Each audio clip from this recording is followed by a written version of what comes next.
Hello అండి. అందరూ ఎలా ఉన్నారు? బాగున్నారా? నేను కూడా చాలా బాగున్నానండి. నేను చాలా రోజుల తర్వాత అయితే ఇంక ఫుల్ వీడియో అయితే పెడుతున్నానండి. ఈ మధ్య అయితే నేను ఫుల్ వీడియోస్ అసలు ఏం పెట్టట్లేదు.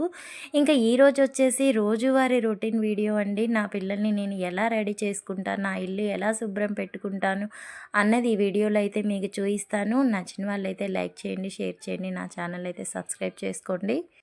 ఇంక ఉదయాన్నే నేను 5:30, 6 మధ్యలో అయితే లేస్తానండి. ఇంక లేయగానే బ్రష్ చేసేసి అయితే ఇంక ముందు వంటగదిలోకే వెళ్ళిపోతానండి. 8:30 కల్లా నేను పెద్దమ్మాయికి, చిన్నమ్మాయికి టిఫిను, వంట అయితే చేస్తాను. పెద్దమ్మాయి అయితే క్యారేజీ అయితే తీసుకెళ్ళదండి. ఇంక చిన్నామె కోసమైతే ఆమెకు ఒక్కదాని కోసమే నేనైతే రైస్ వండుతానండి. ఇంక కర్రీస్ ఏదైనా ఇంక ఉదయాన్నే వండేస్తాను. ఇంకా ఉదయాన్నే దోసకాయ పప్పు చేసి అన్నం వండేసానండి. దోసలోకి కూడా పప్పే తింటా అన్నారు పిల్లలు. సరే నాకు ఒక పని తగ్గిపోతుంది కదా అని చెప్పేసి చట్నీ అయితే చేయలా. క్యారేజీ సర్దేసి ప్రశాంతంగా లాస్ట్‌లో అయితే జడలు వేయడానికైతే కూర్చుంటానండి. నేనైతే రోజు నా అలవాటు ఏంటంటే, పిల్లలు ఎళ్ళిపోయిన తర్వాత ఏ పనైనా చేసుకుంటానండి. వాళ్ళున్నప్పుడు ఏ పనులు పెట్టుకున్నానంటే, నాకేంటో సగం సగం పని చేసినట్టుగా ఉంటది. అందుకనేసి వాళ్ళైతే 8:30కి అంతా ఎళ్ళిపోతారు. వాళ్ళు ఎళ్ళిన తర్వాత పనైతే స్టార్ట్ చేసుకుంటానండి. 12 లోపు పనంతా ముగించుకుంటాను.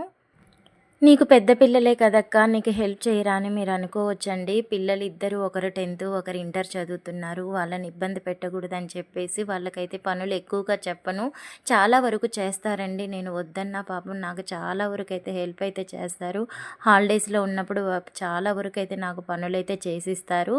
పిల్లల్ని పాపం అనకూడదండి. చాలా వరకైతే నాకు హెల్ప్ వాళ్ళు. నేనైతే పిల్లలు వెళ్ళిన తర్వాత ఇలా పనులు స్టార్ట్ చేయడం అయితే నాకు అస్సలు చిరాకు అనిపించదండి. వంటగదండి మెయిను.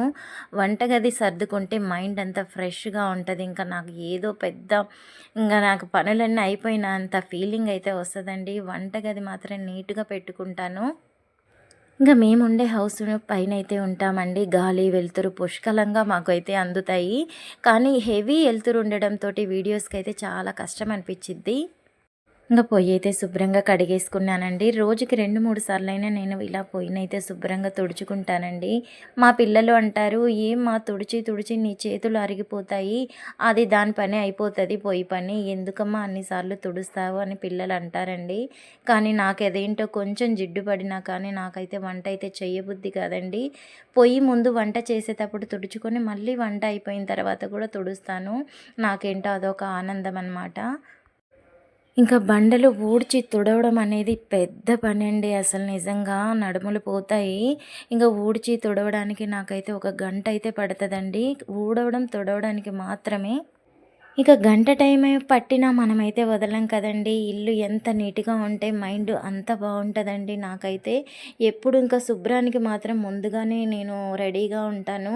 మా వాళ్ళు కూడా అంటారు, "ఏమ్మాయి నీకు ఇంత ఓపిక ఎలా వస్తది ఇంటి పనుల్లో? ఇంత శుభ్రంగా పెట్టుకుంటావని" నన్ను చాలామంది అన్నారండి. ఈ మధ్య ఒక ఆవిడ కూడా, "నువ్వు ఇంటి పనులు చేసేది ఫుల్ వీడియో పెట్టొచ్చు కదా! అన్నీ షార్ట్ పెడుతున్నావు అర్థం కావట్లేదని" మా చుట్టాలు ఆవిడే అనిందండి. ఆమె కోసమే నిజంగా ఈ వీడియో అయితే నేను చేస్తున్నాను. ఫుల్ వీడియోస్‌లో ఇలా కూడా పెట్టొచ్చని నిజంగా నాకు తెలీదండి. ఆమె కోసమనే కాదండి, ఇది అందరికీ ఉపయోగపడతది కదా అని చేస్తున్నా.